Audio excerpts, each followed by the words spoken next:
Hello guys, today in this video I'm just going to be showing guys a quick way of interacting with the terrain objects. Okay, for example, in my project over here you can see there's a terrain and there are a lot of trees attached. So the problem here was I created a tree mechanics where you can cut the trees and collect the resources in your inventory. So what was the problem? The problem was I was not able to interact even though I had the scripts attached to the tree objects.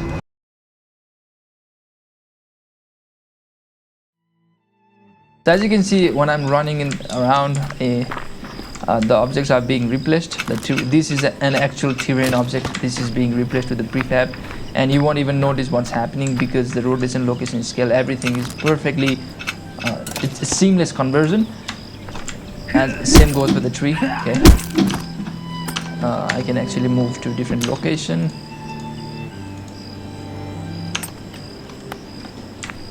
Let's say.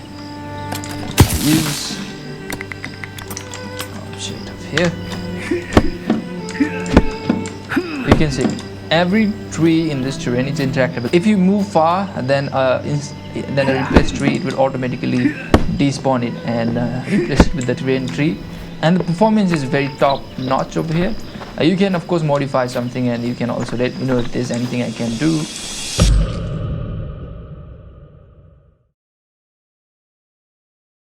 I have a terrain over here and I have not enabled the tree colliders, and I have this script that does the thing. I'm going to be pasting this script on the description so that you guys can have a look and maybe use this in your project as well.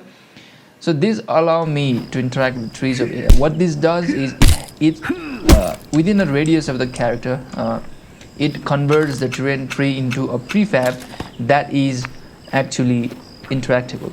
And it can be whatever, a tree, a rock, a bush, whatever you can add to the terrain. It can be replaced with the prefab in real time.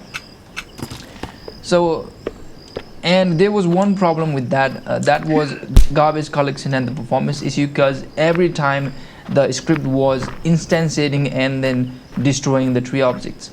So what I did was I created a pool system, instantiated 3 prefab for each trees, and then in game it just switched between those 3, and it just used the same items. Instead of instantiating the object, it used a same prefab multiple times, which drastically improved the performance and which increased my range of uses. For example, even I have like thousands of trees, I can use this feature without any problem, because what is happening in the background is same object is being placed on multiple locations with just the location, rotation and scale being changed, and the values that are essential for the interaction system. If you find this helpful, then you can just subscribe the channel or like the video. And also, this is my upcoming project.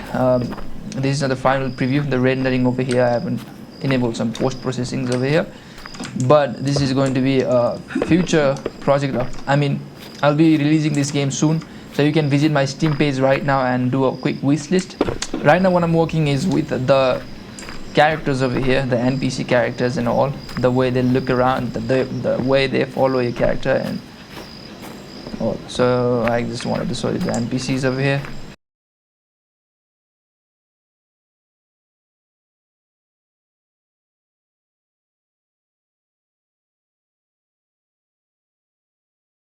Hit the notification bell so that you would know that whenever I upload a video about this topic, video about this project, then you'd get to know about the thing. So yeah, I'll be quitting this video right here, right now.